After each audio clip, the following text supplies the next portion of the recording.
Hey there, fooders! So the NFL regular season kicks off in only one day, and we have a perfect tailgate recipe for you to cheer on your Carolina Panthers. We're going to make some Carolina pulled pork sandwiches. So let's get in the kitchen and see how it's done.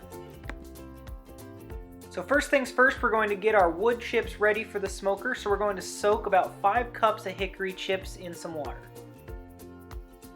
Now since we cooked the pork for so long in this recipe, we want to make sure that we use the best cut possible. So we're going to use the pork shoulder, which they also call the pork butt, because it has the most fat running through it and it'll hold up to a long cooking time.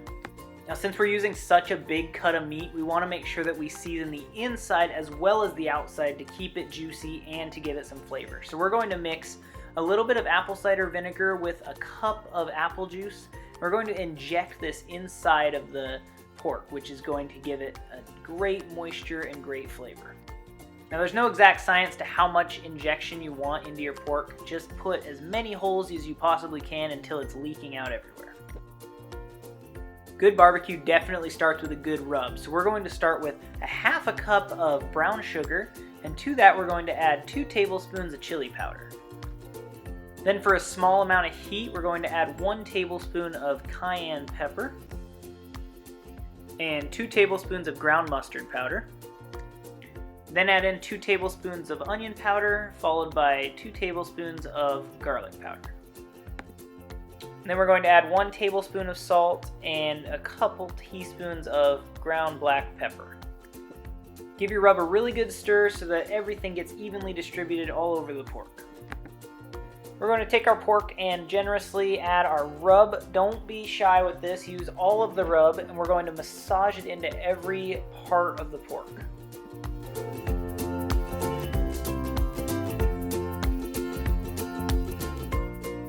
Now once you've got your pork all rubbed down, you can let it sit in the fridge 8 hours to overnight covered, or you can go straight to the grill like we are.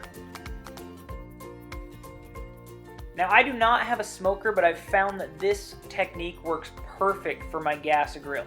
So I'm going to take 1 cup of the wood chips that we've soaked and make a little pouch of foil. Then just stab it with a fork all over to let that smoke release.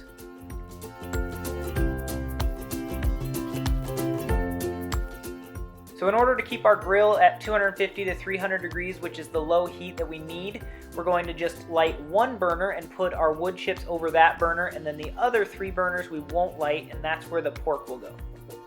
So after 4 hours of smoking, this is what we have, but it's only halfway done. We've only smoked it for 4 hours because that's all the smoke flavor we want, but we are going to finish it in the oven. So in order to not brown the outside too bad, we're going to double wrap in aluminum foil. This will help it to not brown and also help to keep the moisture in. And then after 6 more hours in your oven on 300 degrees, this is the final product. The perfect pulling temperature is 195 to 200 degrees. That's when the meat is perfectly moist and will pull from the bone perfectly. No barbecue is complete without a little bit of sauce, so we're going to make a Carolina style barbecue sauce that is not quite as sweet as the Kansas City style, but that is traditional to Carolina. So we're going to take a cup of ketchup, a cup of apple cider vinegar, half a cup of brown sugar, 3 cloves of minced garlic, some yellow mustard, a couple teaspoons of ancho chili powder, couple teaspoons of garlic powder, followed by a little bit of salt. Stir it all up and then transfer it to medium-high heat to cook until it starts to boil. Let it boil for another 5 minutes or so until it reduces and all those flavors come together. To serve the sandwich, we're just going to make a quick little slaw to go on top for some crunch and some bite. So just take a little bit of apple cider vinegar mixed with some ground mustard and a little bit of sugar, and let it sit for 5 to 10 minutes. To pull the pork, you can either use your hands or use 2 forks like we are here. Now it's time to build our sandwich, so we're going to take a little handful of the pork and top it with some of the sauce. You can mix it with the sauce if you'd like, but I don't like it super saucy. So we're going to just top it with some sauce and then add our coleslaw on top.